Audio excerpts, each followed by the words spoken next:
Hello, I am Michelle Swan-Young, and I have 5 self-care tips for you today for busy moms. The first self-care tip I have is to go beyond your body.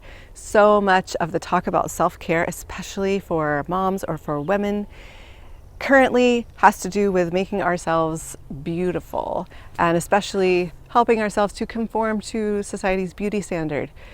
But self-care is really about meeting our own needs, not about meeting the needs of external things.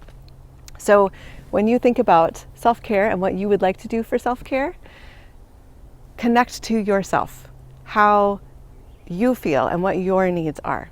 If you feel like you're trying to do stuff that other people said that you should do versus connecting to your own unique self and what you need, that's not really self-care. Number 2, tap into what makes you feel good for the long term. It might be hard for you to really connect back to what makes you feel good, and that's okay. It's okay that it might take some time. You might need to explore different things. You might need to spend some time really exploring your own needs and what those are. When we become mothers, it can be really difficult because the people we birth have so many needs themselves, and because our culture tells us that we need to meet all the needs of those humans that we have birthed.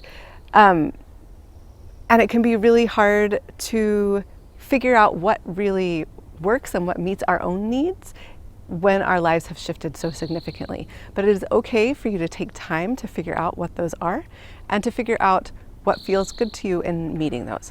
You might consider a couple things. One is what you did love before you had children. And you also might pay attention to that feeling of yearning or excitement that you might feel kind of in your chest or perhaps in other parts of your body when there's something that you are thinking about or that you see someone else doing that would be helpful for you and would be nourishing for you. Number 3, aim to nourish your whole self. Don't just escape from difficult feelings. So, like I said in number 2, we want to tap into what makes us feel good long term. So, in the moment, sometimes true self-care, something that's going to help us to live our best lives and really nourish us, is not going to be pleasant. Or it might be reasonably pleasant, but the long-term benefit is going to be really significant. So the discernment would be between things that help you escape difficult feelings and the things that actually help you live your life more fully.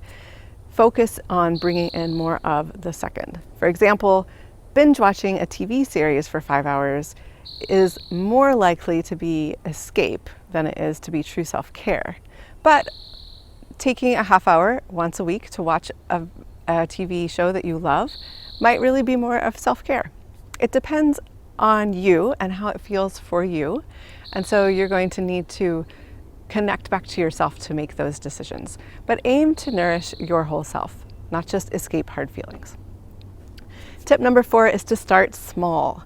So if you need to build a habit or if you want to build in more ways to care for yourself throughout your day, start with really small steps, things that aren't necessarily ideal by any means, but something that you can actually do. So you want to get into the habit of caring well for yourself, whether that's with actions or with the way that you're thinking, before you try to optimize it. If you try something that's unrealistic, it will most likely fail. And it can also be making big unrealistic plans can be a way of keeping ourselves from actually making any change. Sometimes there are parts of our brains that really want to keep us safe, and change can feel scary and unsafe. And so we can kind of self-sabotage in some ways by making these grandiose plans that we know deep down inside aren't actually going to work in our real lives. So start small, pick something that really will work, and trust that these really small shifts over a long period of time will in fact make big impacts in our lives and in the lives of the people that we love.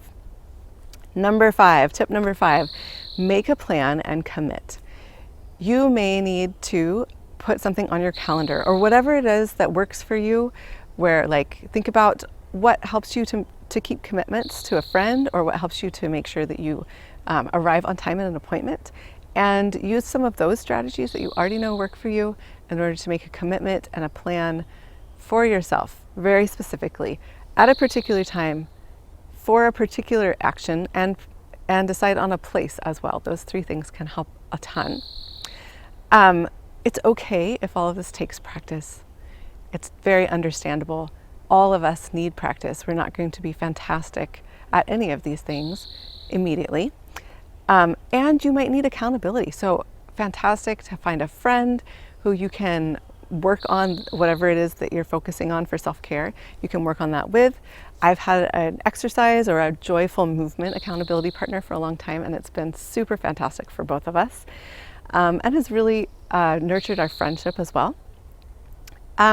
We're really not meant to do self-care alone. We really do need community to be able to do that.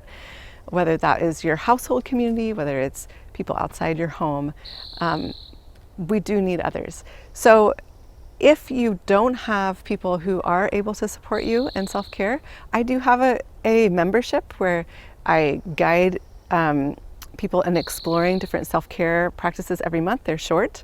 All of these principles I'm using in my membership, and the link to that is below if you want to find out more. I also offer one-on-one coaching if you need that personalized support and accountability that coaching, just one-on-one interactions, can provide, also in the link below. So those are my 5 tips. First, go beyond your body. Second, tap into what makes you feel good. 3, aim for nourishing your whole self, not just escaping from hard feelings.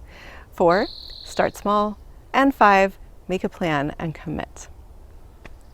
I hope that this was helpful for you.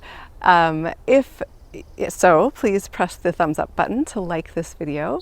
Subscribe if you want to find out when I release another video, which is every Wednesday.